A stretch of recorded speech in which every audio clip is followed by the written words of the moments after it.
A minha razão é pura, mas nunca se esquece dos conselhos dos sentimentos. Do livro Mantras de Vida, de Loester. Livro dos Espíritos, questão 410. Às vezes,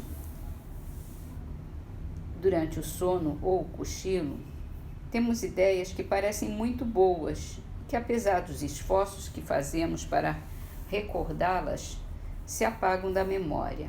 De onde vêm essas ideias? São o resultado da liberdade do espírito, que se emancipa e goza nesse momento de mais amplas faculdades. Frequentemente também são conselhos dados por outros espíritos. De que servem essas ideias ou esses conselhos se a sua recordação se perde e não se pode aproveitá-los?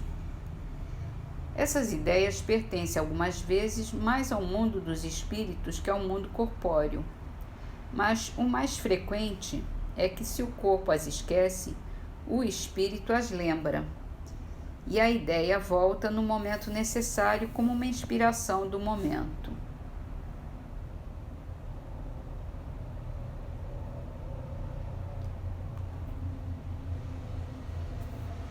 No Evangelho segundo o Espiritismo, a mensagem: o divórcio. O divórcio é lei humana, que tem por objeto separar legalmente o que já de fato está separado. Não é contrário à lei de Deus, pois que apenas reforma o que os homens já tenham feito e só é aplicável nos casos em que não se levou em conta a lei divina. Se fosse contrário a essa lei, a própria Igreja seria obrigada a considerar prevaricadores aqueles de seus chefes que, por autoridade própria e em nome da religião, tenham imposto o divórcio em mais de uma ocasião.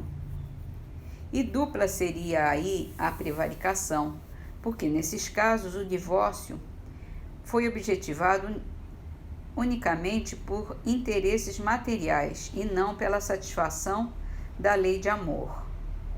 Nem mesmo Jesus consagrou a indissolubilidade absoluta do casamento.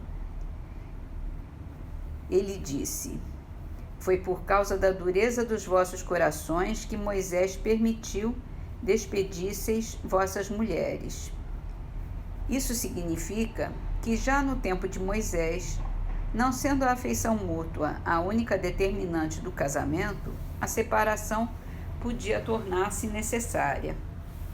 Acrescenta, porém, no princípio não foi assim, ou seja, na origem da humanidade, quando os homens ainda não estavam pervertidos pelo egoísmo e pelo orgulho e viviam segundo a lei de Deus, as uniões derivando da simpatia e não da vaidade ou da ambição, nenhum ensejo davam ao repúdio.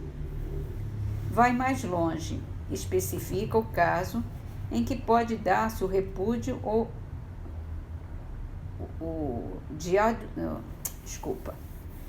que pode-se dar o repúdio de adultério. Ora, não existe adultério onde reina sincera afeição recíproca. É verdade que ele proíbe ao homem desposar a mulher repudiada, mas cumpre se ter em vista os costumes e o caráter dos homens daquela época. A lei mosaica, nesse caso, prescrevia a lapidação. Querendo abolir um uso bárbaro, precisou de uma penalidade que o substituísse e a encontrou no opróbrio que adviria da proibição de um segundo casamento. Era, de certo modo, uma lei civil substituída por outra lei civil, mas que, como todas as leis dessa natureza, tinha de passar pela prova do tempo.